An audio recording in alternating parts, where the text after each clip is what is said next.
Hello everybody, this is Jeffrey Daniel here, coming to you again from Lagos, Nigeria. Today is September 30th, 2021, according to that Gregorian calendar. And you guys know I don't respect that calendar much because they're omitting too many years of our glorious history. You know. Anyway, here we are, thinking that it's the year 2021, according to them, okay? But that's not what I'm here to talk about. You know what? I actually did not intend on coming back this soon, and I've been toiling relentlessly over the past couple of days researching for the post that I really want to post. I got some good information coming up for you guys, so look out for my next post that's coming up. But the reason why I'm coming back so soon in the middle of all this is because of the reaction that I'm seeing online about R. Kelly's conviction. Okay? I know I'm going to get a lot of clap back because this is a very, very touchy subject, very contentious. But I don't want to even talk about so much, rather he's guilty or innocent, or if his sentence is commensurate to the crime that he committed. I don't want to talk about that. I want to talk about you. Primarily and basically, I want to talk about black people, African people, African Americans, black wherever you are on this planet that came out of the African continent, wherever you have planted yourself, if it's in Jamaica, the Virgin Islands, Canada, the UK, America, Japan, China, wherever you are. I'm going to talk to black people about this, you guys. The reason why I want to talk about this and respond to this is because I find it highly disgusting. I'm just trying to look for the adjectives that I can find because it's so sad to see how our people come out to celebrate the downfall of each other.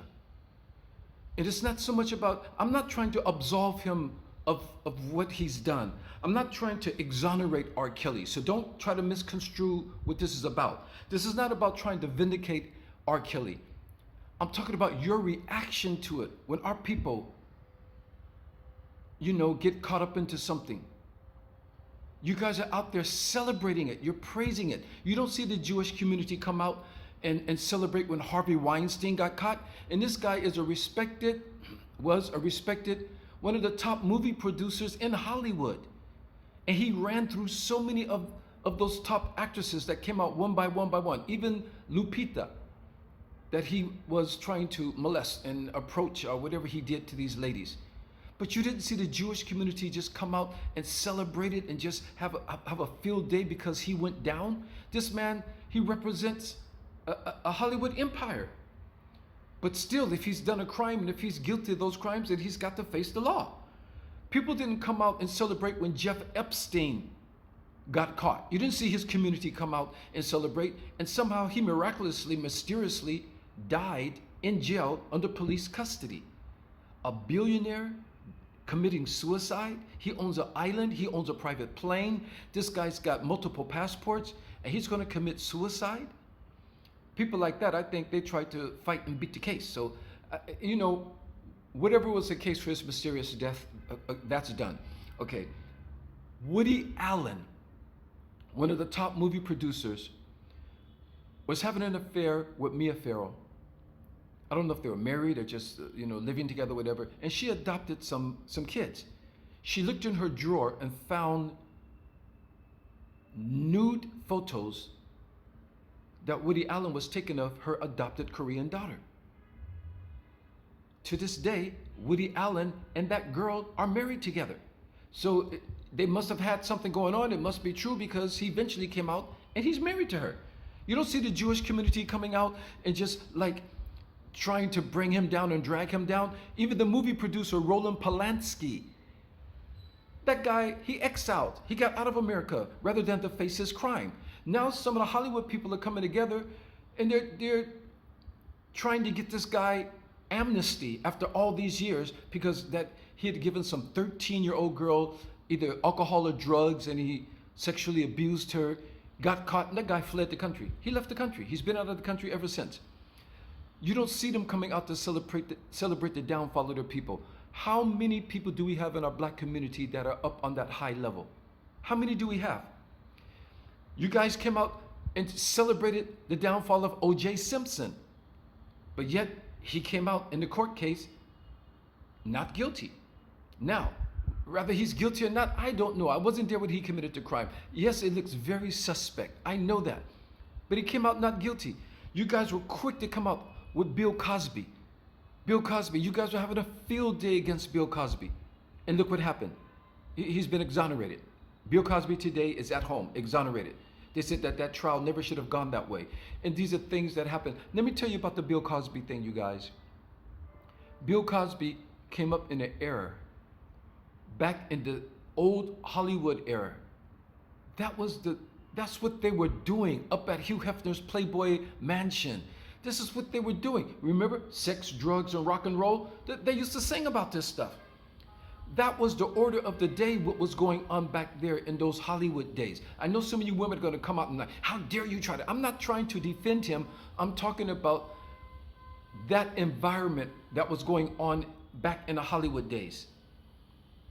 When I came up in the 70s, it was about going to Studio 54 and going in that back room and snorting cocaine. I didn't do that stuff myself because I'm not into drugs, but that's what everybody was doing and what they did after that. So you guys, you can see these environments, they kind of like cultivate these type of atmospheres, and these people get there and they get caught up in these atmospheres. You know, so I'm not trying to exonerate these people of their crimes if they did commit a crime. So don't try to misconstrue that. That's not my point. My point is how we get together and celebrate when our people come down. And we don't have that many people that are up there, you know. The things that I'm hearing about R. Kelly and the natures of his crime, I would say the guy actually needs help. You see, when white people get caught, they get to play the mentally unstable card. Oh, he needs mental help. Or maybe, yeah, he's mentally unstable. He was having pressure. They even say this with people who walk in a public place and shoot multiple people. Oh, he was having pressure on his job. Or he was having mental pressure. They get to play the mental card. But when we fall short of expectation or get caught up into something, we got to get convicted. We got to pay the crime, and our own people come out and celebrate it publicly, online, everywhere, rejoicing to the fact. How do you rejoice that one of our shining stars has fallen? You have to stop thinking so individualistic. You have to think collectively. We are a race collectively, even if you don't think we are. They look at us as a race. They bunch us together and say, those black people, if one of us get caught in something or one of us does something wrong, it's the black people. So yeah, it's a racial thing. I don't like the racial thing. I don't like us to be cupped up into a race, but that's what they do.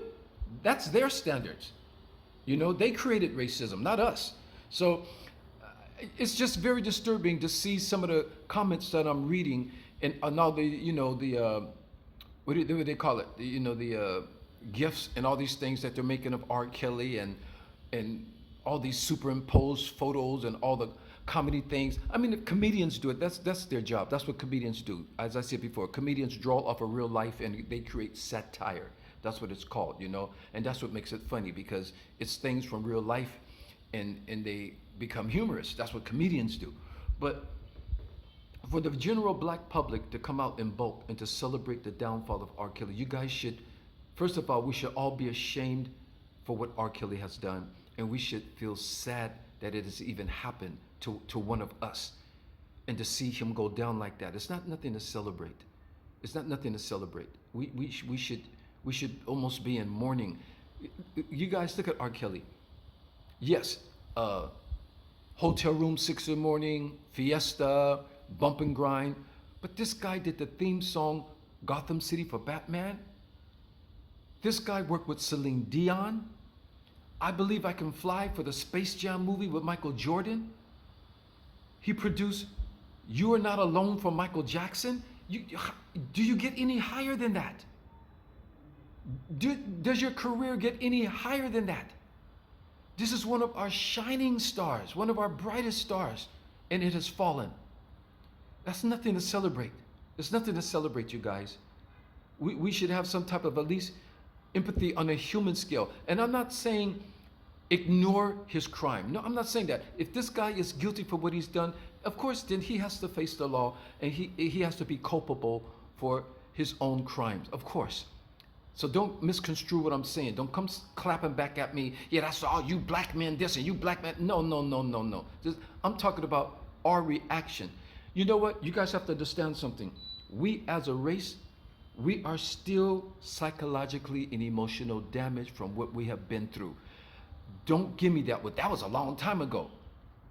You have to understand something. It's generational damage.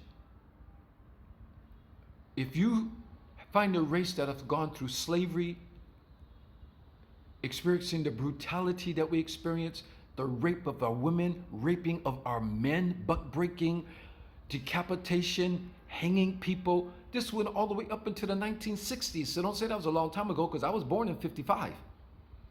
It was still going on after I was born. Jim Crow laws and all these things. And we're told to get over it. That was a long time ago, get over it. But we have never received any type of psychological rehabilitation from what we're traumatized. Look at our billionaires. Oprah Winfrey. She's one of our first female billionaires and a black woman. But she was abused coming up. We have all these things. My father wasn't there. The first time I met my own father, I was 11 years old. The second time I met my father, I was 33. The third time I met my father, I was almost 50 years old. Look at how we come up and we're expected to perform at the highest level of society and walk as if nothing has happened. It's impossible. Not meaning that we should create heinous crimes because of it. Not saying that we get the excuse to go out and, abuse young girls and do these things. We got Brother Polite now. And, I don't care what you guys say about Brother Polite, but when he drops his knowledge, that guy's knowledge is so, wow. I mean, you could be amazed that when he's talking about scientific things, historical things, racial things and that. And now he's accused of a sexual assault on a 14-year-old girl. And people are going out and they're bashing the hell out of this guy. And he's one of the new age conscious leaders. Now people are saying, oh, the whole conscious school, the whole conscious thing. No, the whole conscious thing, no. If certain individuals, but look, he talks about how he came up. He came up going to jail. He came up staying in different homes. He came up without a proper family and this and that and that. But yet he came out and he educated himself. And that guy's, his dissemination of knowledge and just things, it's just, God, it's amazing. But I can't say he's innocent or guilty because I don't know. I don't even know the brother. Another one, what's his name? Young Pharaoh, what he's going through. Got his page pulled down off of YouTube and this and that. I don't know which direction these guys are gone in afterwards, but when they were dropping the knowledge that they have accumulated, I mean, they were doing some amazing things. But what people do, put it like this. I'm gonna tell you guys something, and this is black or white, yellow, brown, whatever you are. If you were to take all the movie producers, all the actors, all the entertainers, and weigh the credibility of their art against what they did in their private lives, there'd be very few people still standing. There would be very few people still standing. So if we're going to do this, let's do it across the board. If you guys want to celebrate and pull R. Kelly down because he's fallen, pull down Bill Cosby because he's fallen, you guys went after Michael Jackson like that. Michael Jackson had to endure hearing the most horrible things said about him when he knows in his heart the last thing he would ever do is to harm a child. But you guys just came out and, yeah, I know he did it. He's guilty. And you guys don't know jack shit. You weren't there. You don't even know him. And you guys just came out and just, yeah, Michael Jackson, yeah, because Michael loves children. And he came out in his interviews. Why would I stop showing love to children? I love children. Children need love. Pedophiles don't say that. Pedophiles try to hide their association with children. That's not my opinion. It came from 3 certified psychologists who deal with these things, and they said Michael Jackson does not fit the profile of a pedophile because they tried to hide it. They don't come out and admit it. They don't profess their love for children. These are what the psychiatrist came out and said. So it's not my opinion. So don't come at me, go after them. Okay? So, but you guys, we have to stop celebrating the downfall of our people. That's all I'm saying. Even if they are guilty and they're culpable of their crimes, and if they go down, then it should be a sad day. First of all, for the individual, for his fans, for his family, and then for our race. It's a sad day. It's nothing to celebrate. So you guys stop celebrating the downfall of our people, especially our people who have achieved so much in a lifetime, coming from what? Coming out of where? They didn't come from upper middle class homes. They didn't come from upper class homes. Where are we coming from, you guys? We're coming out of projects. We didn't build the projects. Those projects were built for us. When my father got out of the war, the Second World War, white families were given grants to go to school. They were giving loans to start up businesses and all this stuff. And they built project housing for the black families, for the servicemen and their families. And then put our mothers on welfare. This is what we're coming out of, you guys. So for us to achieve anything great in our lifetime, coming from there, the Jackson family, 9 kids in a 1 or 2 bedroom house in Gary, Indiana. And then Michael became the greatest entertainer in the world. You guys have to keep remembering and don't forget where we come from to get to where we got to get to where we are. So we're getting there damaged, but we're trying to tuck that damage away. We're trying to tuck away the abuse that we endured. If it was sexual abuse or mental abuse or physical abuse or whatever. And we try to move on as if it didn't happen, but we're still carrying that weight. It's still on our shoulders. It's still there. You just can't totally eliminate it. And it comes out somehow. I'm not trying to make excuses, you guys. This is real. This is real. Barack Obama made it to the White House after he at one point kind of dropped out of school. And then he had to go to like a city college. And then he kind of got back around into it. And then he met Michelle Obama at a law firm as he was doing apprenticeship. And he fell in love with her. And then she supported him. And then got his ass into the White House. That's a success story. Whether you like his policies or not, whether you liked him as a president or not, but look at what he achieved. Look at where he got to, you guys. That in itself is a testament to the tenacity and the resilience that we have as a race of black people. And I'm not trying to say that we're better than other people, but look at what we had to, the hurdles we had to climb to get to where we got to. That's why Soul Train became the longest running TV show in American history, because they wouldn't let black artists on certain white TV shows. So Don Cornelius went and he created his own platform, and now it became one of the best ever. This is the results of what we do when we're at our best, you know? And look at how tragically he ended, suicide. You guys, you talk about you Christians, you know, the old rugged cross and the cross to bear. Yeah, we're bearing the old rugged cross. We have a cross to bear. Whenever you see a black person, Serena and Venus Williams, look at what they went through just to get into the tennis world. And you got everybody's so quick to critique them, to judge them. Look at Naomi Osaka. I know her father. Naomi Osaka is like a little niece to me. I went to the beach with her and her family when she was just a little girl, when she was like 3 years old or something like that. So you know, I know what they went through. I know what her father went through. Being a Haitian American, then going to Japan, then building his company there. He was selling hip hop clothing and stuff. Then he went to Osaka and he opened up a bar called the Zaz Bar. And he was working with Jimmy and Harry up in Sapporo, Japan, with a hip-hop shop. And then he moved his family to America and started giving her tennis lessons and training her. And this is what they came from. She didn't come from some Ivy League school and coming from some rich background or something like that. We come from nothing to get to where we get to. So stop celebrating our downfall. That's what I'm talking about. I'm not trying to exonerate anybody from their crimes. I'm not trying to vindicate anyone. I'm not trying to absolve anyone. I'm talking about our reaction to our people when they fall. We have to stop that. We have to stop it. And hopefully we can find a way to heal these generational bruises and wounds and curses that we have on ourselves, because there's no program to do it. So we just have to do it. We're left to our own devices to get over these things that we went through coming up as black people. After colonization, after enslavement, after Jim Crow, after all these laws to make sure that we don't make it in their societies. I'm in Africa. Okay, Nigeria is independent. Independent of what? Of colonization. But even though we're independent, they still have a hold on these countries economically, politically.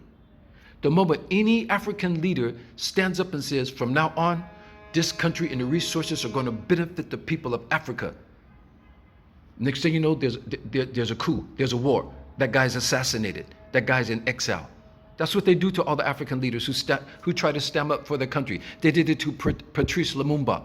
They did it to Nkrumah. I'm talking fast, so forgive me if I'm pronouncing it wrong. To Nkrumah of Ghana. They did it to Thomas Sankara. They did it to Stephen Biko. They did it to Nelson Mandela. I mean, the list goes on and on. They were after Robert Mugabe for years and years. They did it to Idi Amin. The list goes on and on of all the black African leaders that they either try to dispose of, get rid of. Even Muammar Gaddafi, he's the only Arab leader who said, I'm African. Muammar Gaddafi said, I'm African. And he was doing things. He helped put a satellite up for the African continent communications.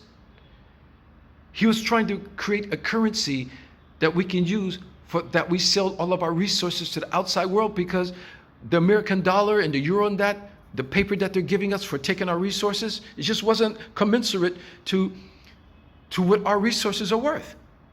And he was trying to change that. That's why they got rid of him.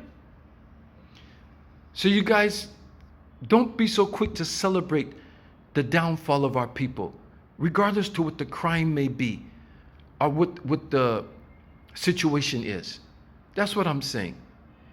If they are guilty of the crime, and if they're truly guilty, let the court of law judge that, and let the court of law give them their sentence and convict them of that. We don't have to do the convicting. It's being done in the court of law.